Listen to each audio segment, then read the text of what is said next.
राग द्वेष के विजेता, मोक्ष मार्ग के प्रतिपादक चरम तीर्थंकर श्रमण भगवान महावीर स्वामी के चरणों में कोटि कोटि वंदन करते हुए, एक भवावतारी, चर्चा चक्रवर्ती, भीष्म प्रतिज्ञाधारी, अखंड बाल ब्रह्मचारी, आचार्य सम्राट पूज्य श्री जयमल जी महाराज साहब के चरणों में कोटि कोटि वंदन करते हुए, उन्हीं के 11वें पट्टधर आचार्य सम्राट पूज्य श्री शुभचंद्र जी महाराज साहब के चरणों में कोटि कोटि वंदन करती हूँ। जय गच्छाधिपति, व्याख्यान वाचस्पति, उग्र विहारी, वचन सिद्ध साधक, 12वें पट्टधर आचार्य प्रवश्री पार्श्वचंद्र जी महाराज साहब, घोर तपस्वी उपाध्याय प्रवश्री गुणवंत चंद्र जी महाराज साहब, मेरे अनंत आस्था के आयाम मम जीवन उद्धारक परम पूज्य गुरुदेव डॉक्टर श्री पदम चंद्र जी महाराज साहब के चरणों में कोटि कोटि वंदन करते हुए सभी गुरु भगवंतों के चरणों में वंदन करती हूँ। गुरुदेव श्री की आज्ञा से आत्मबंधुओं, तीर्थंकर प्रभु महावीर ने हर एक प्राणियों को परम कल्याण का मार्ग बताया। ऐसा मार्ग जो आनंद देने वाला है, ऐसा मार्ग जो परम शांति की अनुभूति कराने वाला है। कहा जाता है कि शांति बाहर नहीं है, भीतर में है। आत्मा में ज्ञान, दर्शन, चारित्र के गुण से संतोष है। धर्म यही है, आत्मरमणता। जिस समय आत्मगुण प्रकट हो जाएंगे, जिस समय आत्मगुण बढ़ते चले जाएंगे, तो कर्मों की निर्जरा हो जाती है। रोगोदय के समय व्यक्ति आर्त ध्यान में चला जाता है, मुख्य कारण को भूल जाता है, जो गौण कारण है उसे ढूंढता रहता है। जैसे टंकी में से पानी आ रहा है, पानी गंदला है, वो पानी को बार बार छानने का, फिल्टर करने का यत्न करता है, कोशिश करता है। और वही अगर टंकी को स्वच्छ कर देता है, ढक्कन लगा देता है, तो पानी गंदा नहीं होगा। उसी तरह आत्मा के साथ लगे कर्मों के कारणों को अगर जान लेता है साधक, तो आर्त ध्यान में जाने की जरूरत नहीं है। स्वयं को स्वयं की बुद्धि से, प्रज्ञा से जानना और देखना चाहिए, तभी वो कर्मों के सिद्धांतों को जानने लग जाता है। कर्म सिद्धांत का संबंध है ये ओली तप। कोई तर्क कर सकता है कि आगमों में ओली तप का वर्णन नहीं है, परंतु आगमों में आयम्बिल का वर्णन जरूर मिलता है। आयम्बिल की साधना यानी इंद्रियों का निग्रह। एक इंद्रिय को वश में कर ले अगर, तो शेष 4 इंद्रियों का निग्रह हो जाता है। एक रसना इंद्रिय को जीत लिया तो बाकी की 4 इंद्रियां कंट्रोल में आ जाती है। रसना इंद्रिय को जीतने का आशय केवल खाने से संबंध नहीं है, वाणी का विवेक भी साथ जोड़ दिया तो सही अर्थ होगा। इस तप के अंतराल में असत्य बात नहीं बोलना, कर्कश, कटु, अश्लील वचन नहीं बोलना। इस तप के अंतराल में श्रीपाल चरित्र का वांचन किया जाता है। चैत्र और आश्विन मास में यह ओली तप किया जाता है। इन 2 मासों में शरीर के अंदर रक्त का परिवर्तन होता है। अगर रक्त में विकार नहीं, तो विचारों में भी विकार उत्पन्न नहीं होता है। अगर तिथि घटती है तो ओली तप छठ से प्रारंभ होता है, और अगर तिथि बढ़ती है तो अष्टमी से प्रारंभ होता है, नहीं तो सप्तमी को ओली तप स्टार्ट होता है। पूर्व के करोड़ों भवों के संचित पाप कर्म भी तप से नष्ट हो जाते हैं। तपों में उपवास सबसे प्रधान है।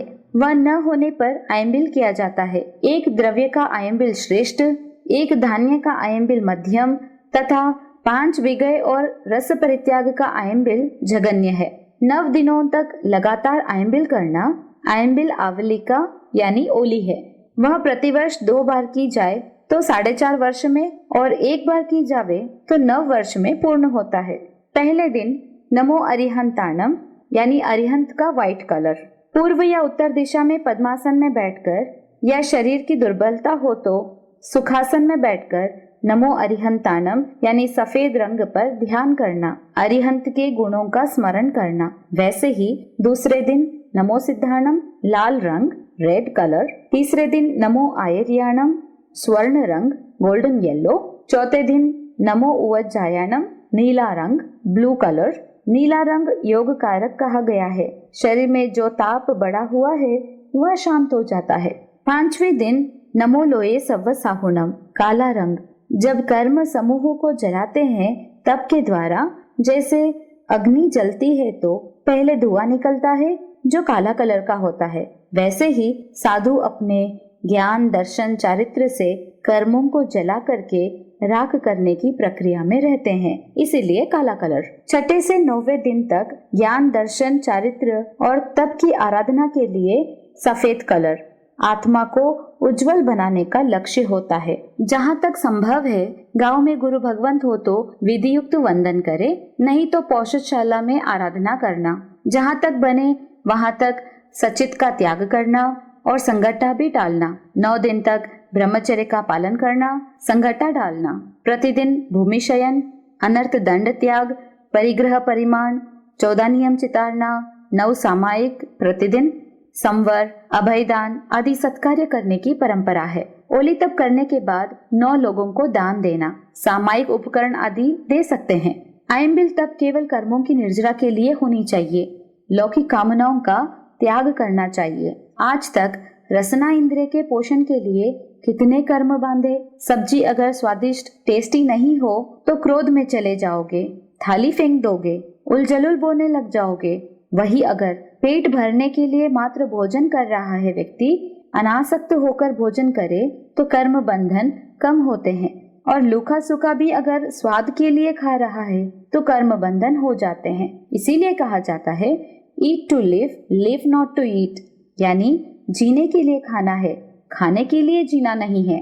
आज जितना भी आगम ज्ञान उपलब्ध है वो गौतम गणधर की कृपा है, उनकी ही देन है। ओली तप आराधना के दौरान ज्ञान दर्शन चारित्र और तप की विशुद्धता के लिए श्रीपाल चरित्र का वांचन किया जाता है। धर्म कथानुयोग के अंतर्गत धर्म कथा सुनने को मिलती है। सुनने पर विचार आना कि इससे मुझे क्या शिक्षा मिल रही है, क्योंकि हर धर्म कथा के पीछे कुछ न कुछ लक्ष्य अवश्य रहता है। भगवान महावीर स्वामी और गौतम स्वामी विहार करते करते जन जन को प्रतिबोध दे रहे थे। जन जन के कल्याण के लिए अनुपम वाणी का प्रवाह हो रहा था। एक बार भगवान महावीर स्वामी ने गौतम स्वामी को राजगृही नगरी लोगों को प्रतिबोध देने के लिए भेजा। गौतम स्वामी आज्ञा लेकर जाते हैं राजगृही। वहां पर राजा श्रेणिक भावपूर्वक वंदन करके पृच्छा करते हैं, 9 पद की आराधना करने से क्या लाभ की प्राप्ति होती है और किसने की? आराधना करने से किसको आत्म कल्याण प्राप्त हुआ? गौतम गणधर ने फरमाया, श्रीपाल ने 9 पद की त्रिकाल आराधना की, जिसके कारण उसे सुख की प्राप्ति हुई।